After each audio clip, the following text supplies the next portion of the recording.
Criminal Court at sa kaso ni dating Pangulong Rodrigo Duterte. At sinasabi ko sa inyo, hindi niyo pa siya nakita na ganito kapayat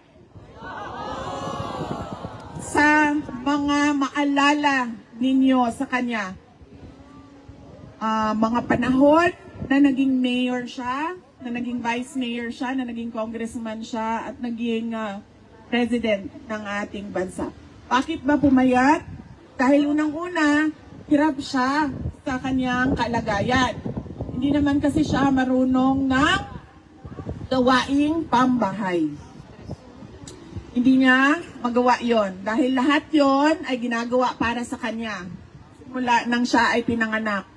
Simula sa ng nanay niya, papunta sa girlfriend niya, papunta sa asawa niya, papunta sa girlfriend niya balik. Nasaan na ba si Maharlika? Ito si Maharlika, meron siyang content sa away ng mga girlfriend no? Yes, ma'am. Sabi ko nga doon sa kasamahan ko, sabi ko, alam mo, talino talaga to si President Duterte. Hindi siya nag-asawa ulit. Nung sila ay naghiwalay ng nanay ko, hindi na siya nag-asawa ulit. And therefore, ngayon, wala sa kanila ang makapagsabi na siya ang pwedeng magmamay-ari kay dating Pangulong Rodrigo Duterte. Dahil lahat sila ay pare-parehong girlfriend lang. Kaya mga lalaki, kapag kayo ay pinalaya ng asawa ninyo, huwag na po kayo mag-asawa ulit.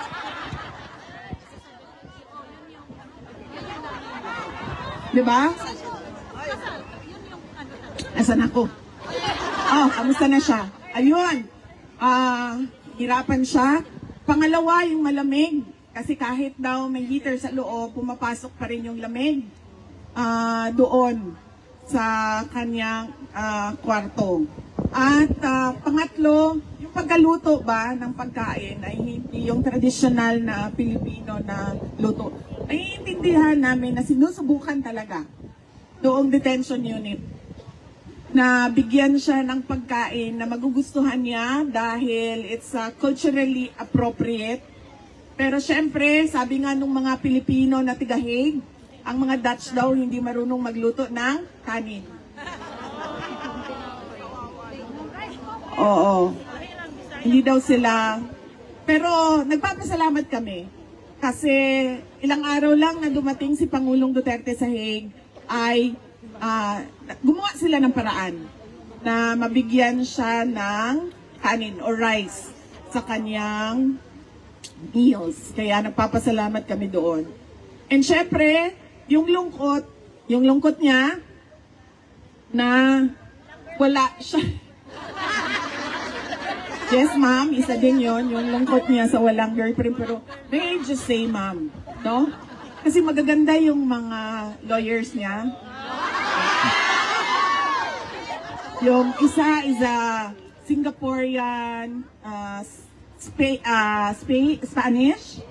So, Singaporean Spanish siya. Yung isa is Dutch.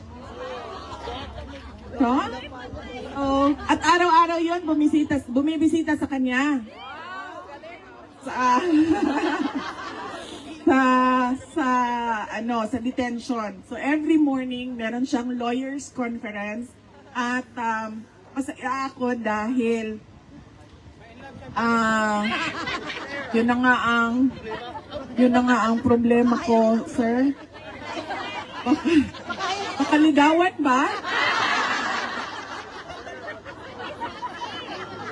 Matinik pa naman yon si PRD. So, baka pero sinabihan na namin sila. Winarningan ko. Ma'am, sabi ko, wag talaga kayo magpadala sa pambobola niyan ha. May I just say na ang Pilipino na lalaki, mambobola talaga yan sila. Kaya, sinabihan ko na yung mga abogado, sir, kasi nakita ko na yung maganda maganda talaga. Sabi ko, huwag kayong magpadala sa mga Pilipino na lalaki.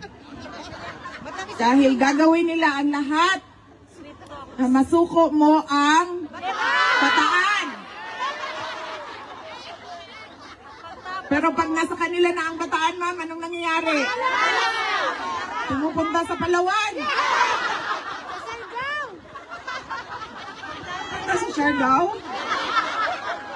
Pupunta sa Siargao.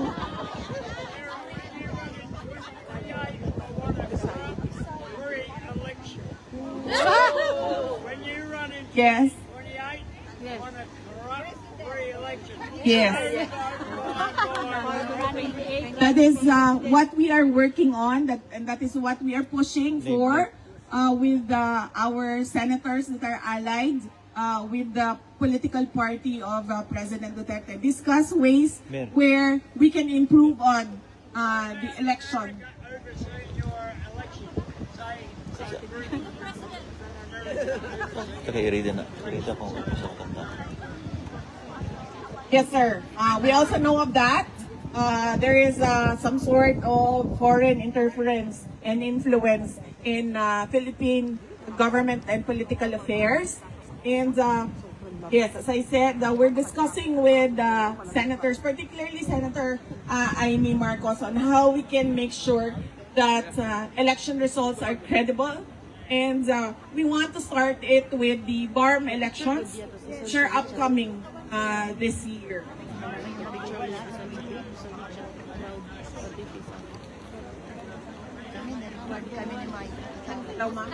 Daw ma'am, di ko kadungog ma'am. Yes, election. BARM po tayo. Puro tayo.